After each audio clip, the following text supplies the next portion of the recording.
Donald Trump and the MAGA Republicans represent an extremism that threatens the very foundations of our republic. Not my words. Those were the words of the current president, Joe Biden, about the former president and his followers during a stinging speech outside Independence Hall in Philadelphia Thursday night. The setting was intentional. Biden spoke just feet away from where both the Declaration of Independence and the United States Constitution were adopted by our founding fathers. And he argued those very foundations of our democracy, they're under attack. MAGA Republicans do not respect the Constitution. They do not believe in the rule of law. They do not recognize the will of the people. They refuse to accept the results of a free election. And they're working right now, as I speak, in state after state, to give power to decide elections in America to partisans and cronies, empowering election deniers to undermine democracy itself.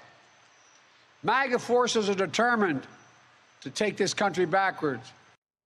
This speech was a moral argument, a challenge for our country to do better and to be better. But this was a political argument, too. This was the president offering Democrats across the country a roadmap for how they should be campaigning leading up to November's midterms. Poll numbers suggesting he's hitting the right notes. Recent NBC News polling shows voters believe the most important issue facing the country right now is not the economy. It isn't immigration or climate change. It isn't even the cost of living. It's threats to democracy. But the thing about democracy, even when it's under attack, is that the American people, they get to choose what happens next, which is another point President Biden tried to highlight last night. I believe America is at an inflection point. One of those moments that determine the shape of everything that's to come after. And now, America must choose to move forward or to move backwards, to build a future or obsess about the past, to be a nation of hope and unity and optimism, or a nation of fear, division, and of darkness. MAGA Republicans have made their choice.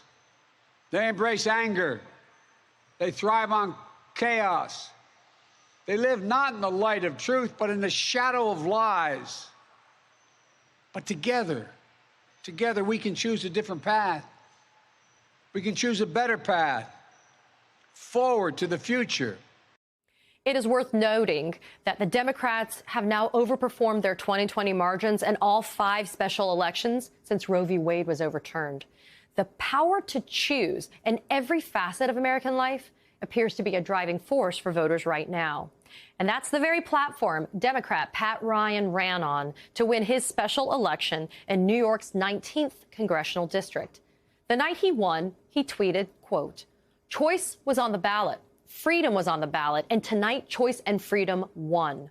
We voted like our democracy was on the line, because it is." And Congressman-elect Pat Ryan joins me now. So nice to have you on the show. I want to start with you to talk about Biden's speech last night. Biden says democracy cannot survive under MAGA extremism. But do you think, Congressman-elect, that everyday Americans are as concerned as Biden is about the ongoing threats to democracy? Well, thanks for having me. The president's speech was phenomenal. It was powerful. It was a moment of real moral leadership and clarity in our country. And I think that from everything that I saw and heard and felt in my special election campaign here, it absolutely connects. People are understanding, and you even mentioned polling, but the conversations I'm having, Americans get it, that when fundamental rights and freedoms are being ripped away from fellow Americans, that is not who our country is. It's not who we are as Americans. And people of all parties, all walks of life are standing up and sending a message. We saw it in Kansas. We saw it here in my race last week. We saw it in Alaska earlier this week.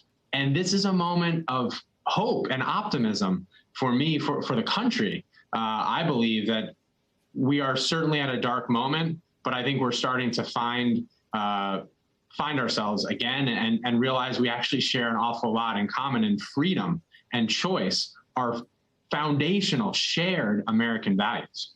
So what do you say in response then to the criticisms that are obviously being raised on the other side of the aisle, the pearl clutching that's happening about how divisive people from the GOP are finding Biden's speech from last night? I think the idea that freedom and patriotism are broadly held, shared values. And I think it was an important and existential moment to remind people of that. That was clear. I actually think it was a unifying and very patriotic message. And I've gotten feedback from across this community that people felt exactly that way. They felt inspired. They felt that there's something to fight for, something to stand for, something that actually brings us together. And so I think anything else probably is just a sort of partisan attempt to cover up what's clearly a far-right, power-hungry agenda that's not working. Let's go back to this concept of choice. You campaigned on it successfully. In fact, as the New York Times has pointed out, some of your campaign signs even said, quote, protect choice, vote August 23rd on them in far bigger font than even your own name.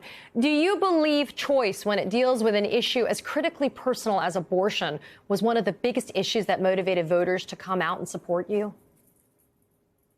Absolutely. There's no doubt about it. For both people that were or would be directly affected by abortion rights and reproductive freedoms being ripped away, but for everyone of all generation and gender and race and religion, people understand that idea that the government's going to come tell you what to do with your body goes against who we are as a country.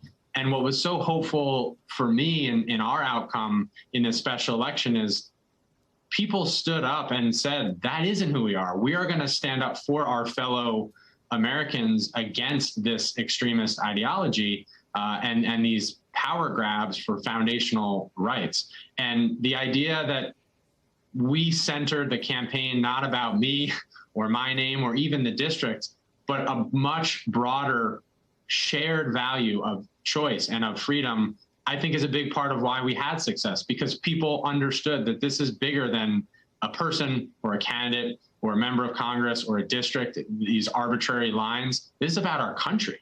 And that was, I think, a powerful message that we sent from here in upstate New York, that we get that. And I think the rest of the country does too.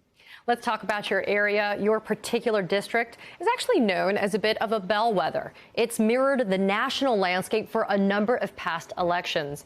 It voted for Joe Biden in 2020, Trump in 2016, and Barack Obama in 2012. Congressman-elect, where do you see things going this fall in November and perhaps even as far out in the future as 2024 for the Hudson Valley?